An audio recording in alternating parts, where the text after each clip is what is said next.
Okay, I think the stream's up and working, so let's start. G'day, how you going? And welcome back to Over the Moon, the podcast where I talk to you about all things space related, from theories of creation to new rocket designs. Today we will be doing our special 10th episode, end of the season, live stream episode.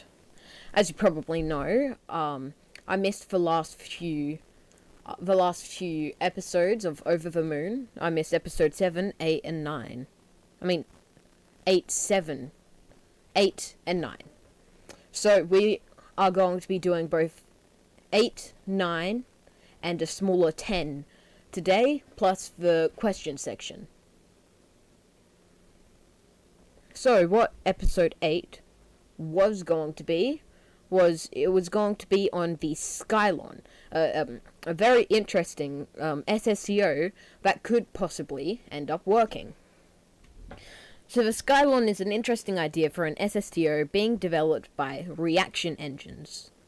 The Skylon uses an engine created by reaction engines known as the Saber engine, which is particularly interesting because the way it works is it takes the air from our atmosphere and then uses its own liquid hydrogen, so it works as a jet engine, and then once the atmosphere is too thin for it to work as a jet engine, it switches to working as a rocket engine. So it's quite interesting. And while it's going up into the atmosphere, on the image that you can see, at that same time it will be fueling itself of its liquid oxygen, which is required to power a regular rocket engine because there's no oxygen in space. Which is pretty interesting because it does that to combat the rocket equation, which basically says just because you double the amount of fuel you have doesn't mean you double the amount of power you have. So it's a pretty smart idea.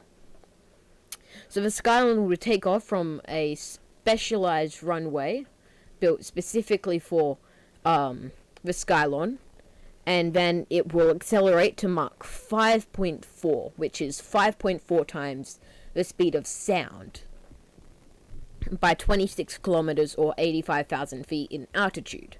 By this point, the atmosphere is too thin for a jet engine to be powered by air, so it switches to its closed cycle mode, in which it starts using liquid oxygen to power itself into a stable lower Earth orbit.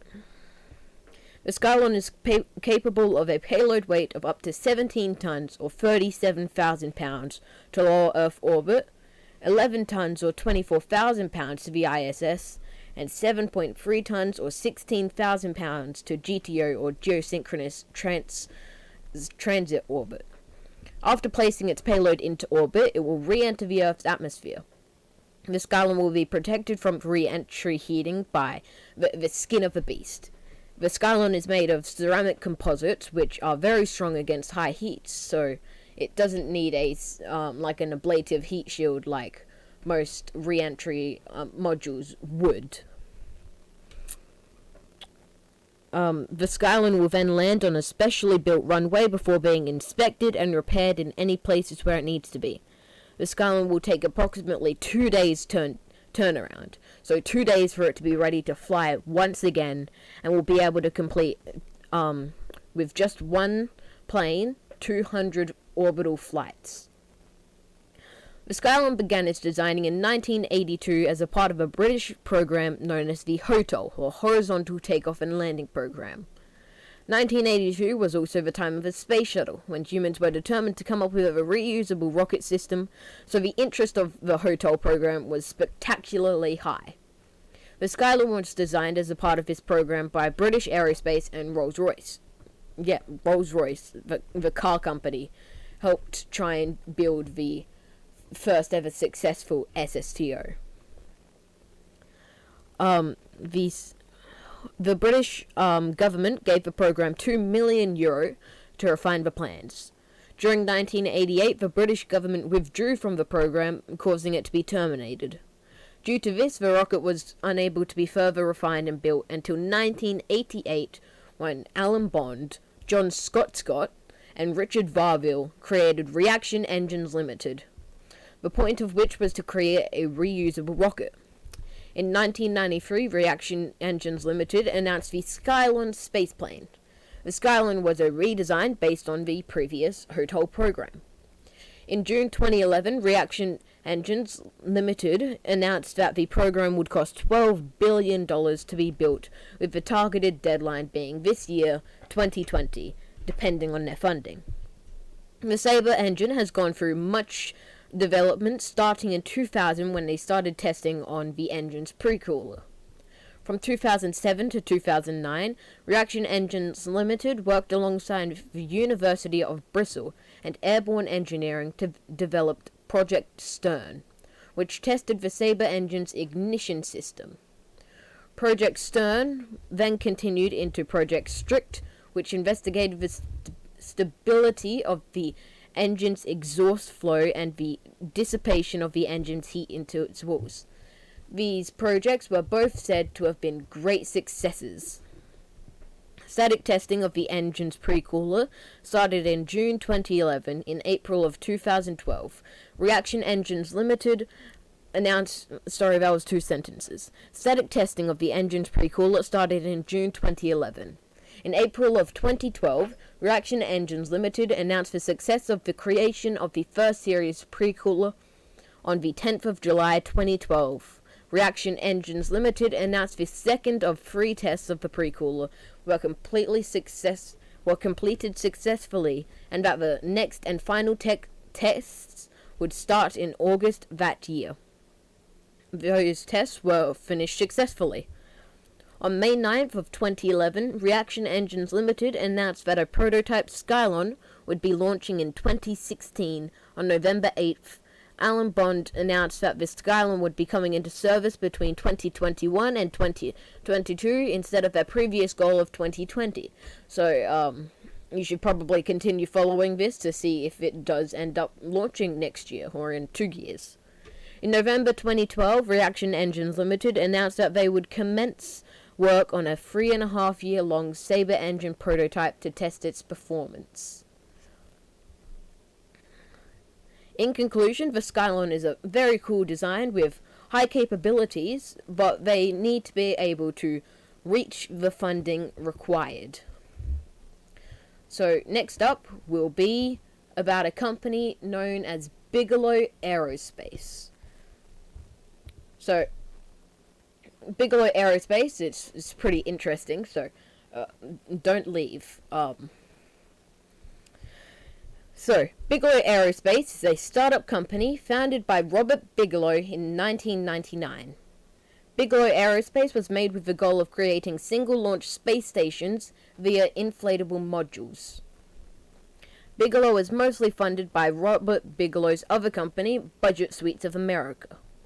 Bigelow Aerospace truly started in 2003, when Robert Bigelow bought the patents for an inflatable space station module from NASA. From then on, Bigelow Aerospace worked on further developing inflatable habitats and then started the creation of Genesis 1 and 2. Genesis 1 is an experimental habitat that was launched in 2006. It was launched aboard the, I think it's pronounced NEPR rocket.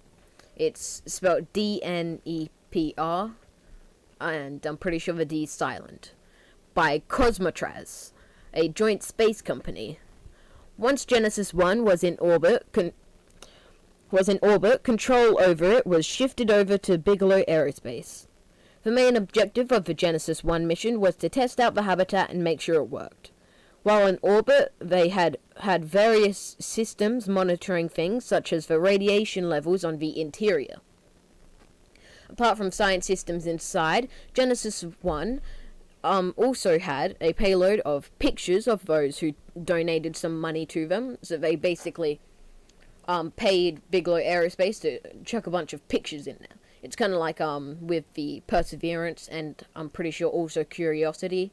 Not entirely sure about Spirit and Opportunity. You could, I'm pretty sure, pay to have your name written on a a piece of metal that was then sent to Mars. So they also tried to play bingo, but it kind of messed up, so they couldn't really do it. The Genesis 1 was a third the size of the B330, which we will get into later. The Genesis was, when fully extended, 4.4 meters long, or 14.4 meters, and feet, and 2.54 meters, or 8.3 feet in diameter. The total volume equated to 11.5 meters cubed, or 410 feet cubed. Genesis 2 was the second launch from Bigelow Aerospace and occurred in 2007. Genesis 2 was the same as Genesis 1 from its launch to its size. Genesis 2 carried something known as a life box. Inside it was 4 enclosures. Inside one of the enclosures was a Madagascar hissing cockroach, a South African flat rock scorpion, and an ant colony. These animals were in here to make sure that the Genesis were able to house life sustainably, which is why these life boxes were found on both of the Genesis stations. The Beam, or Bigelow Expandable Activity Module, was the first crewed use of a Bigelow Expandable Module. Beam was launched in 2016 under contract to the ISS. Beam was launched by SpaceX using the Falcon 9 during a routine resupply to the ISS. Beam was intended to implement a venting system to the ISS, determine the radiation protection ability of the Beam module, and determine the strength of the Beam module against micrometeoroids and such. The Beam module was actually shown to be more effective against micrometeoroids than the rest of the ISS due to the fact that when the ISS gets here, it kind of tinks off, whereas when the Beam gets here, it kind of molds around it because it's inflatable, so it's not a solid smack, it can kind of move. In 2017, NASA awarded Bigelow Aerospace an extension for the Beam program. The Beam module is still operational on the ISS and being used as storage, and will continue to be in use until at least 2028. Which is pretty good for Bigelow Aerospace, and I hope they continue working. Bigelow Aerospace has also been working on the design of an inflatable moon habitat. It's pretty cool and pretty basic, so I'm not really going to get into it. In conclusion, Bigelow Aerospace made a great investment when they bought the patents for the inflatable modules from the ISS, and from NASA, sorry.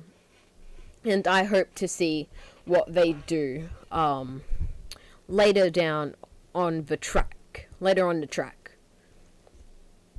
So next up, we'll be getting rid of that Bigelow picture right there, and we will be going on to Betelgeuse, this beautiful, beautiful star. So this is what the main point of this episode is, kind of. I mean, it's a bit short because I couldn't really come up with much to say, but Betelgeuse is the 10th brightest star in the sky, and is also coming close to dying. Now, when I say close, I only mean on an astronomical level. There are still most likely hundreds of millions to billions of years left in its life cycle, but it is the closest to dying out of all our nearby stars. Once again, that is on the astronomical level. Betelgeuse is about 700 light years away, which is, to put in layman's terms, super far away. Betelgeuse is classified as a red supergiant, which means that it is an aging star that has consumed most of its hydrogen fuel.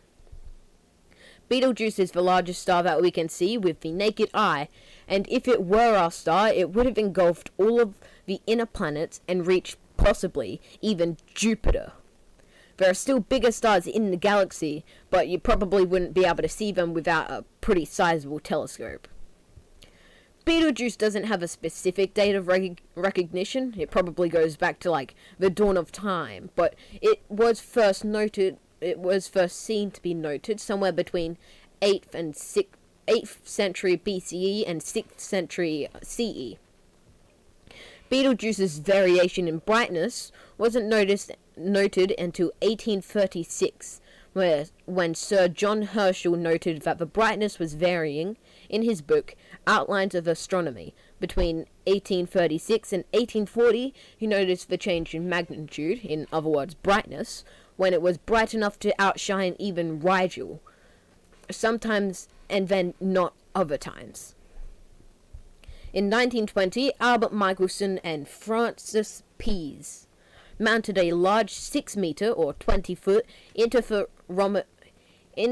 interferometer on the front of a large telescope. An interferometer uses electric waves to view things, is the most basic description I can give to it. Rather than magnifying an image with an array of mirrors like most telescopes that, if you have a telescope, it would. These two, along with the help of John Anderson, measured the diameter of Betelgeuse, though there was great uncertainty to these measurements due to the fact that they weren't professionals. Now, the most interesting part and the most recent part of Betelgeuse was at the start of 2019, January 2019, scientists and astronomers alike noticed that there was a great dimming in Betelgeuse. This was considered very strange because as a star dies, it's supposed to get bigger and brighter as it expands. Scientists were quick to produce many theories as to why this happened, one of which was that a large sunspot, which is basically just a black spot, which you can see on stars, including our own sun, was on the side of the sun facing, the side of Betelgeuse facing us. This theory was pretty quickly disproven by observations done by the Hubble Space Telescope. Doing so also revealed the real reason as to why Betelgeuse was dimming. A large cloud of dust had moved in front of Betelgeuse, blocking out its brightness. Hubble watched as the dust of cloud drifted out of the way, and by April 2020, Betelgeuse was back to its original brightness. Now, if you want to go and see Betelgeuse, it's pretty easy. In the southern hemisphere, it's the leftmost star of Orion's belt. Orion's belt is a small constellation, well, kind of like a sub-constellation. It's a part of the constellation Orion. It's basically just three stars in a row. I'm pretty sure from left to right in the southern hemisphere you can see Betelgeuse, Sirius, and then Rigel. In conclusion, Betelgeuse is a large star that is nearing the end of its life cycle. And as we near the end of this stream, I'm kidding, we're still quite far away, we will start looking for questions, just like we did last week. So last week, I believe we just searched up space FAQs. This time, we are going to be doing, more specifically, moon FAQs. Now, I don't know as much about the moon as I do other space stuff, though I still know not that much about space. Really, no one could say that they know a lot about space because there's so much about space to be learned, but I know a decent amount, enough to be able to talk about it anyway. So as we just wait for this to load, for some reason the connection is timed out. The stream's still going on though. So we're just gonna wait for a little bit. Oh, and if you guys have any questions, feel free to ask them, in the comments, or if you're watching it right now, if you're watching it live, in the live chat. I do have the live chat open, so I'm pretty sure I'll be able to see if you have typed in anything. And for some reason, that website that I was looking at wasn't loading, so we're gonna try something else. No, I think my internet's died.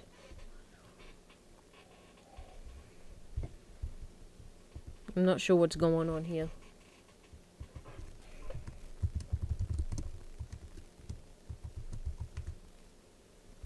Okay, now it's kind of working. Let me just see if I can get like a display capture. Just give me a sec.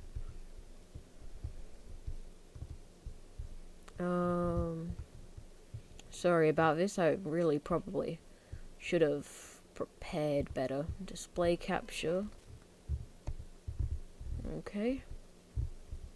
Yep. Okay, there we go. So now I believe this should be working. Planetary Science Institute, a non-profit corporation.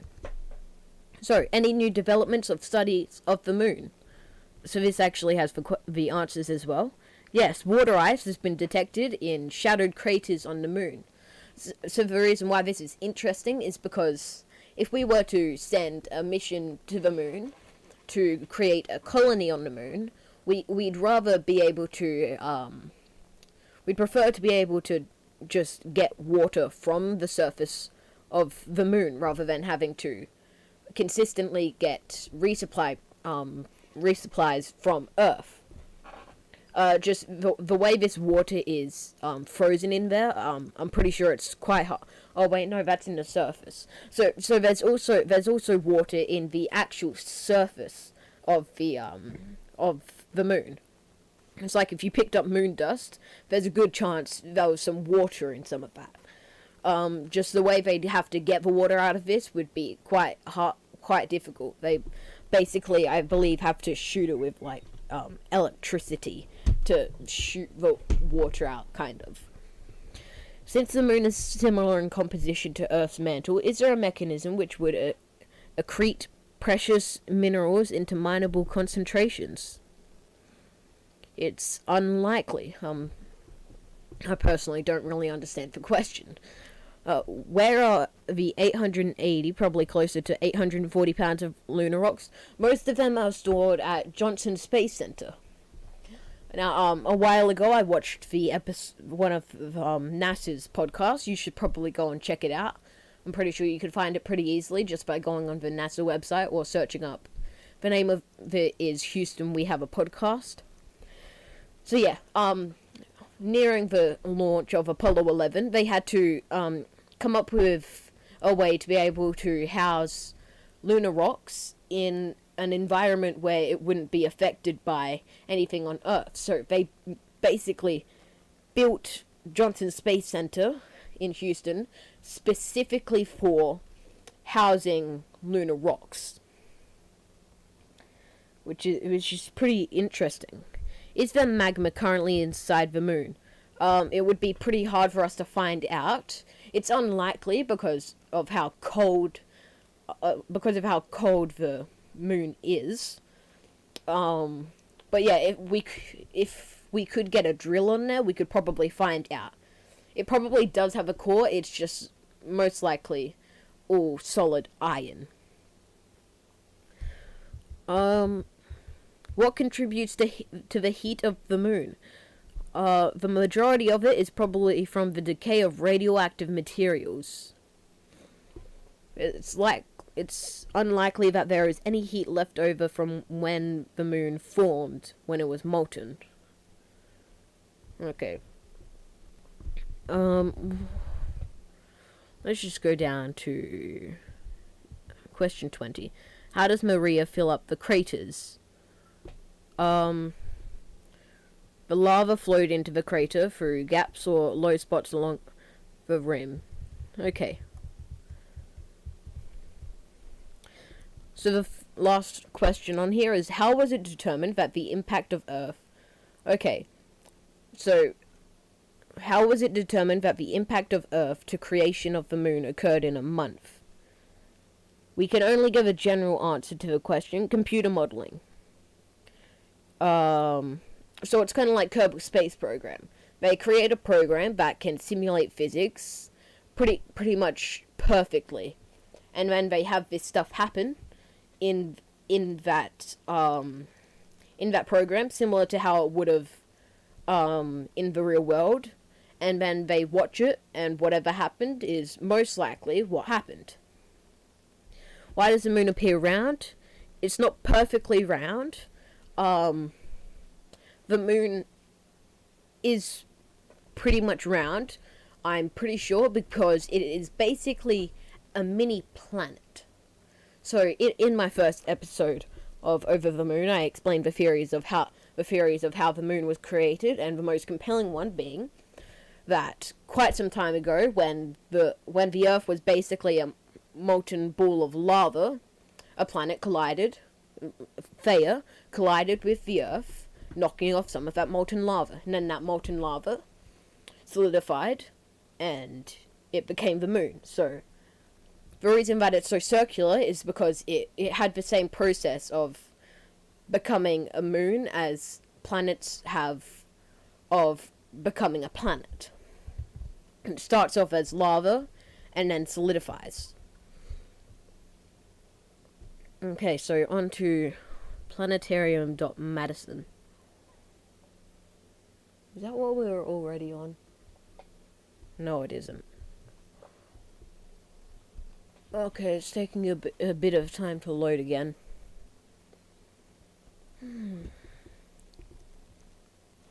Okay, for some reason this website just doesn't want to work. You know what? Let's just go away from the moon. I personally much prefer Mars. Mars is in my opinion, the greatest planet there is. You know, while it is colder, much colder than Earth, it's beautiful. Okay, so this is Mars 1. Mars 1 is a failed mission to send humans to Mars. People didn't actually die, but they lost funding, I'm pretty sure, and it's dissolved. So the first question is, what governmental system and social structure will be implemented on Mars? So I believe this is questions specifically for Mars 1, so what they would do. Personally, what I think will happen, there's no confirmed thing of what will happen. We're not that far on to coming up with a base on Mars. I think it will start with, NASA and SpaceX being the ones in charge of the bases, because they'll start off as science structures, People on them will be scientists and engineers or doctors who are required to progress the science on Mars. But then eventually there will be more commercial flights, more starships will be going down, carrying, regular pedestrians, regular citizens. And at that point, I think they'll have to create some sort of governmental system on Mars itself. There'll have to be some kind of democracy that will form. There'll be a president. Now, with borders, I'm not entirely sure how that could work.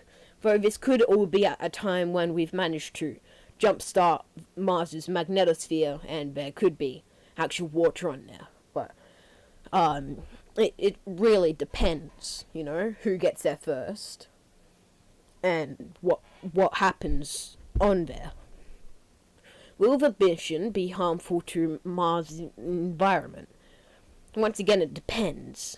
We probably shouldn't be on this website. Is this a sustainable mission? Okay, so I'll be answering for the SpaceX mission. I'd say yes. SpaceX is... Let's get the SpaceX website up here. SpaceX's plan is to create... Oh, wait, I've spelled that wrong. SpaceX's plan is to create a self-sustainable base on Mars. They don't want to have to supply it. They want to grow food and get water from Mars. So, what was the question again? Will this be sustainable? Yes, so I think he'll have some kind of base on there, which will be, there'll be a few missions specifically to resupply it. Well, probably not resupply, to supply it. And then, once at this point, it won't need to be resupplied by Earth anymore. It'll be self-sustainable. What will astronauts do on Mars? So, during the start of a Mars mission, I think mostly the astronauts would, as I said, be scientists. They will take surface samples and such that is only possible with humans. They'll create a science base, which has all the science equipment that we have here on Earth, but it's on Mars. This way we won't have to do like 5-year long missions to get like a kilo of Mars back to Earth. We'll just be able to do it from Mars. There'll also be engineers, which would just be there to make sure that the base stays working, pretty much. And doctors to make sure the people there will still be able to work. I think that's about it. And then they'll start building, more commercial bases for the everyday person. And then those astronauts would probably live out their everyday lives. What are the risks of dust and sand on Mars? Well, if you've watched The Martian, you know how, sorry, spoilers for The Martian. Okay, so what I'm going to do is I'm going to close this. Actually, I'm going to open my file explorer. Once I close this, there will be no more spoilers for The Martian. So in the start of The Martian, a satellite gets ripped off of their Martian base, and it stabs the main character in the stomach, and then they will think he's dead because it destroyed all his equipment. So dust wouldn't actually be this powerful. So sandstorms on Mars, they are very strong, but they can't pick up much. It also depends on the storm. Like we have hurricanes here, and tornadoes and such. There's different strengths of them, but mostly Martian storms would just like throw dust around a bit. Now, dust on Mars, the surface of Mars is toxic. Now, it's not extremely toxic. I'm pretty sure it's only if ingested. So, if you were to grow food on Mars, while this would be possible, you couldn't just do it with pure Martian soil. The chemicals in it you can get rid of with some water. But it is toxic. So I don't think dust would be that much of a problem.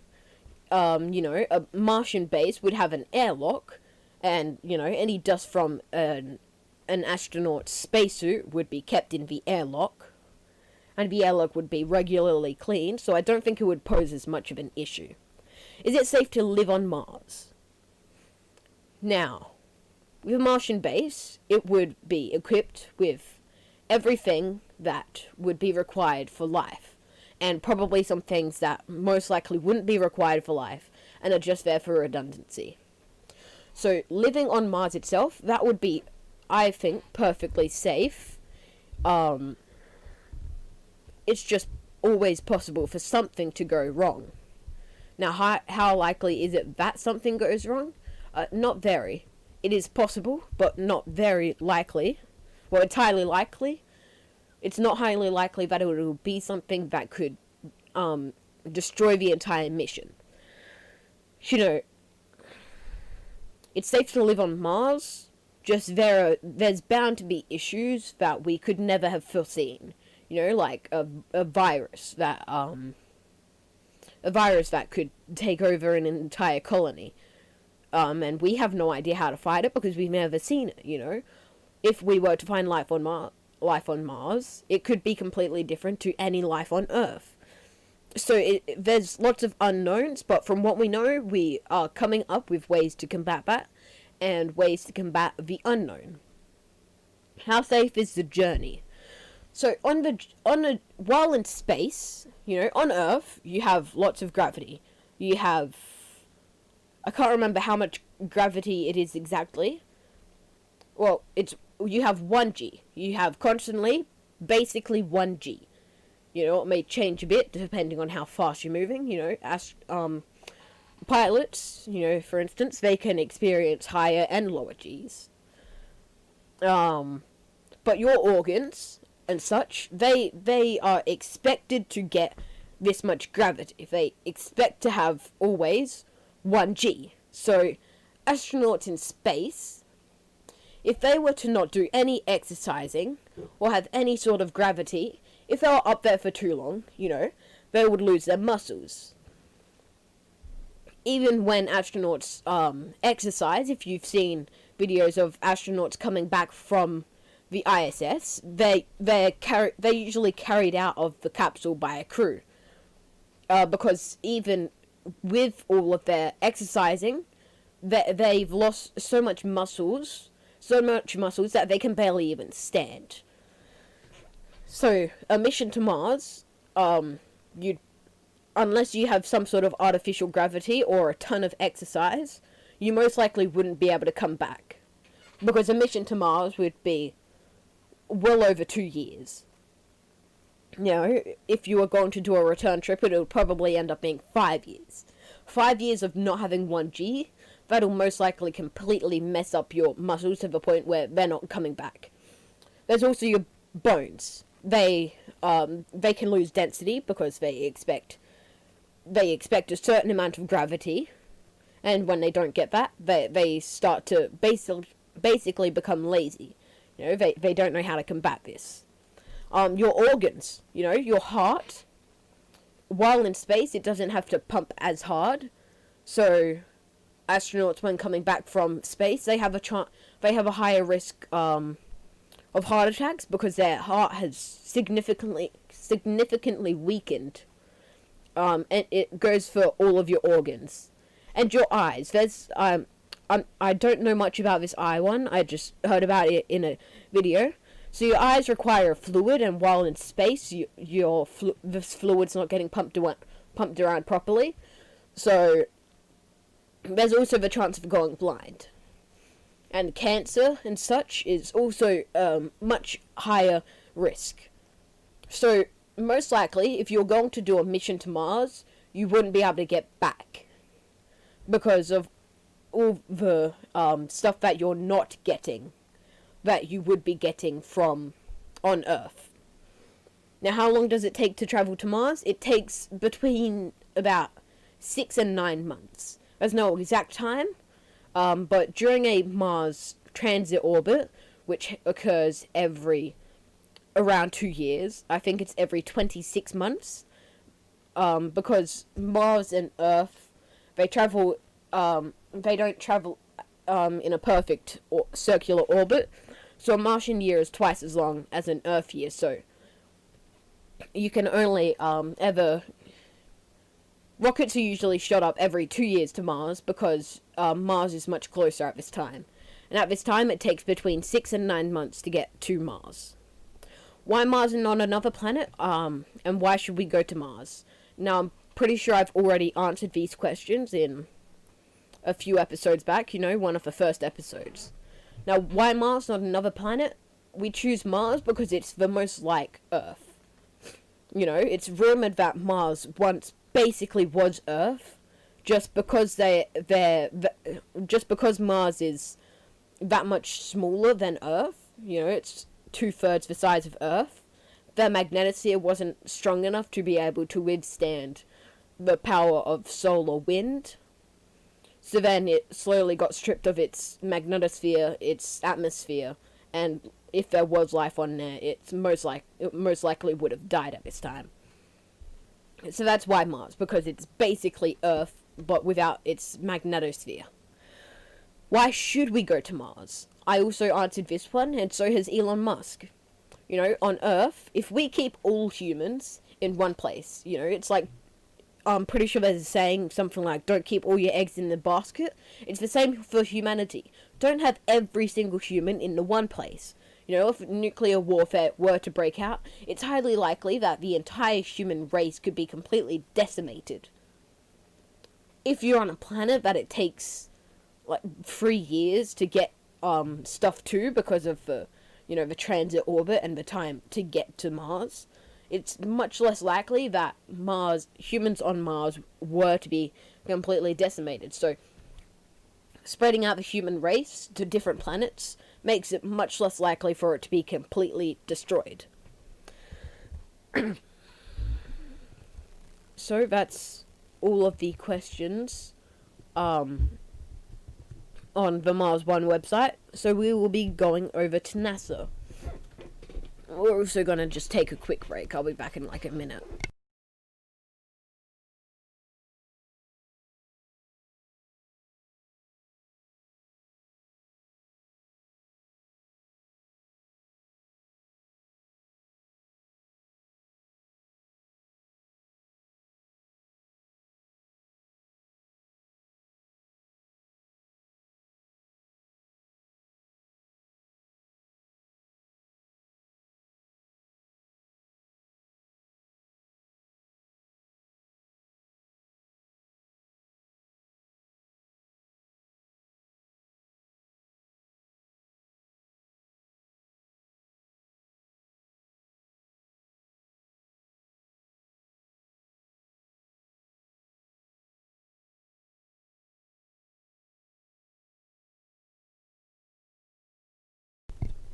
Okay, so I'm back. I just got myself a drink, and as you saw, I switched over to a different website.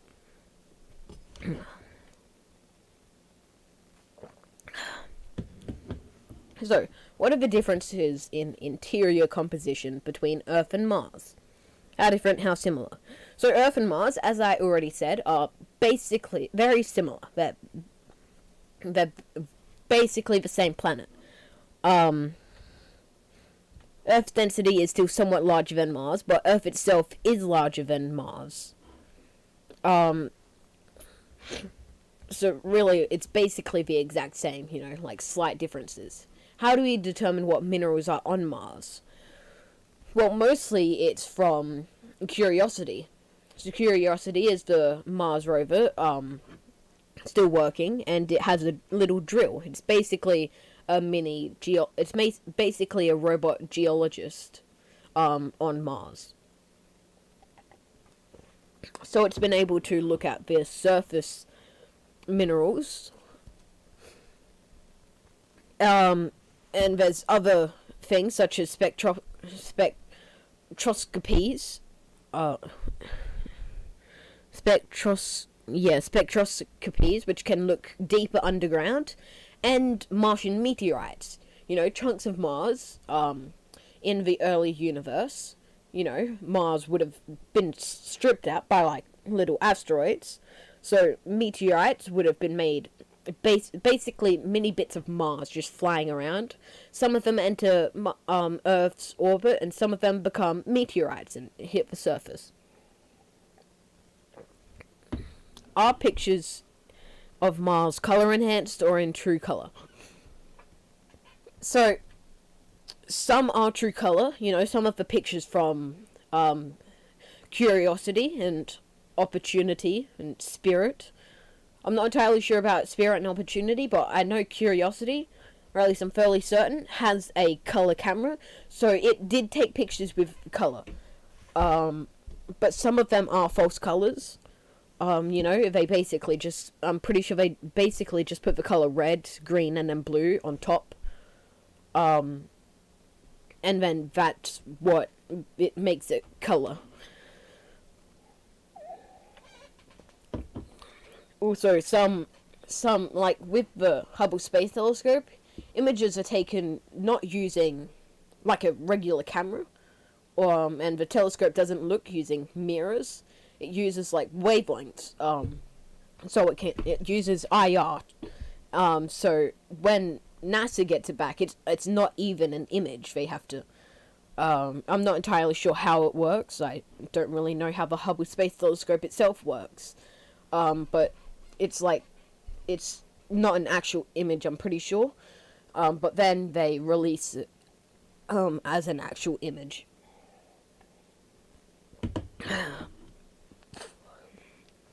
Oh, sorry. What missions have we sent to Mars?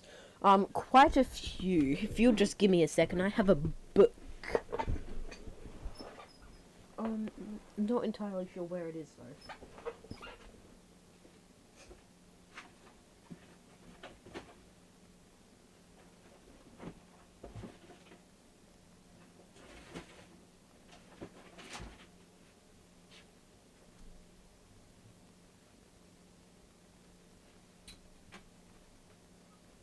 Okay.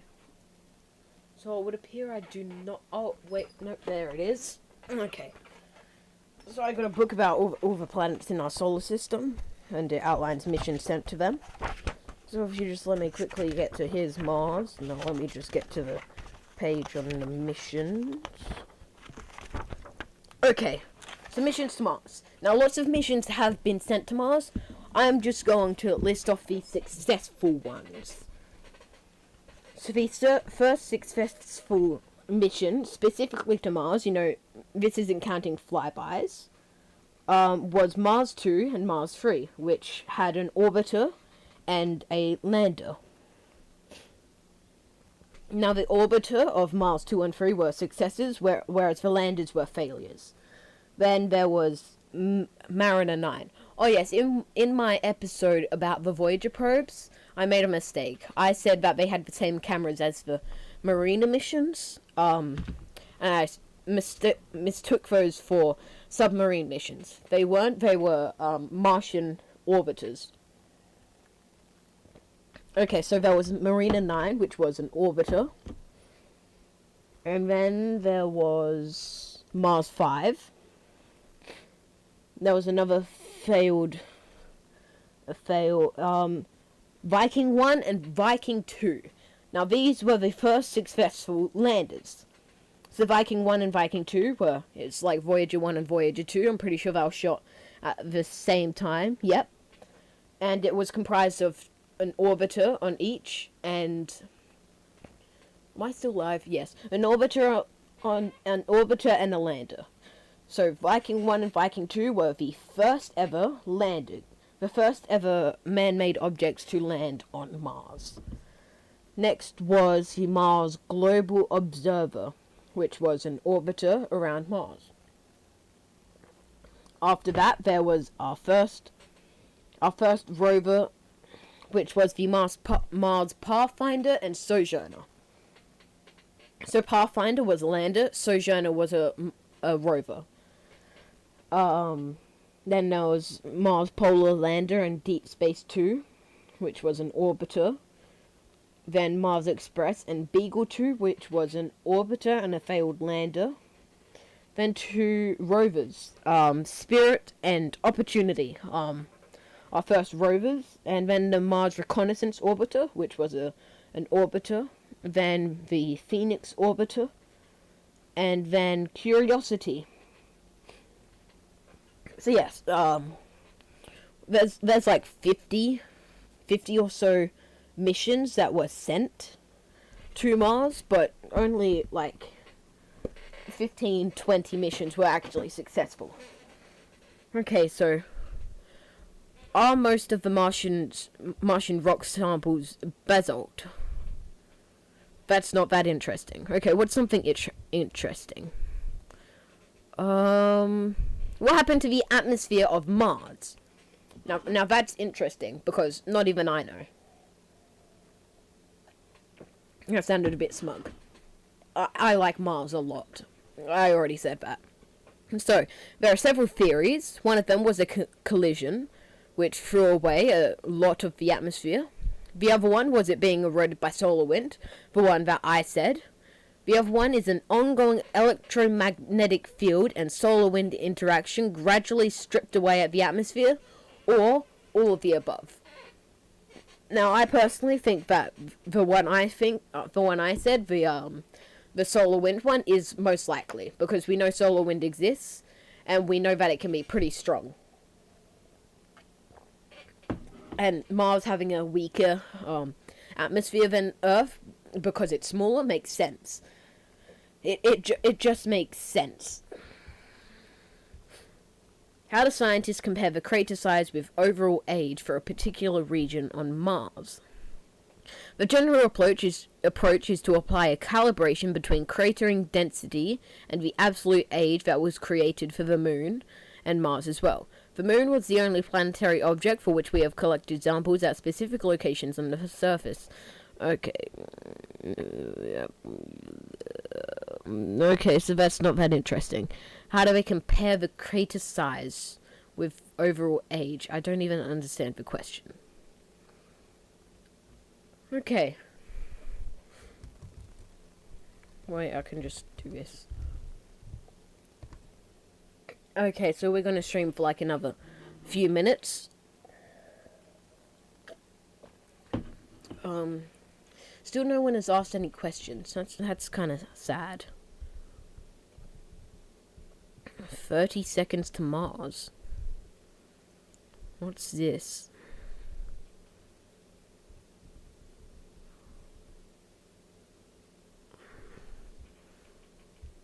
Okay, so that's like that has nothing to do with Mars. Okay, so let's just like look around SpaceX. You know, SpaceX, it's probably my favorite space company, you know? So let's have a look at the Starship. You know, we all know the Starship, the rocket that will most likely possibly carry the first humans to Mars. Service to Earth, orbit, Moon, Mars, and beyond. So the Starship was a program made by SpaceX to replace their Falcon 9, Falcon Heavy, and Crew Dragon. So basically, it's a fully reusable, super cool rocket. So